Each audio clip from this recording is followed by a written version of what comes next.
Friends, family, మెయిన్గా short నోటీస్లో పిలిచినా కూడా వచ్చి ఈ ఒకేషన్ గ్రేస్ చేసిన మా బాబాయ్ నాని గారు and Deva Katta sir, thanks lot for coming.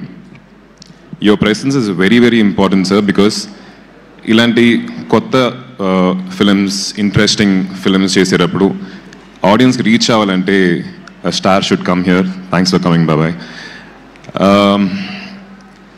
శబ్దం ఈ జర్నీ వచ్చేసి 16 years బ్యాక్ స్టార్ట్ అయ్యింది వైశాలి అనే ఒక సినిమాతోటి. వైశాలి లేకపోతే ఈరోజు శబ్దం ఉండేది కాదు. So thanks to our director.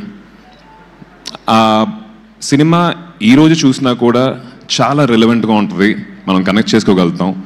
That's because of the honesty in the writing. అదే ఆనెస్టీ తోటి, అదే నిజాయితీతోటి మళ్ళీ ఇంకొక స్క్రిప్ట్ ఆయన తీసుకొచ్చినప్పుడు I can never ever say no. చాలామంది హారర్ కదా, హారర్ సినిమా యూనో ఎందుకు చేయాలి అన్నప్పుడు వైశాలి కూడా హారర్ ఫిల్మే కదా. That's one of the most special films in my career. అదేలాగా శబ్దం కూడా ఒక స్పెషల్ ఫిల్మ్ అవుద్దని చెప్పి నేను కోరుకుంటున్నాను. సో అబౌట్ శబ్దం, most important person for this film would be our music director, Taman, because every film needs manchi sound, but Shabdam manchi title pettinappudu sound ka importance vachesi chala weightage undali daniki.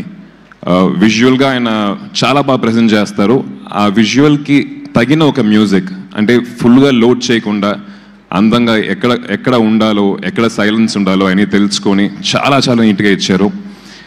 Technical ga ee cinema చాలా బాగుంటుంది.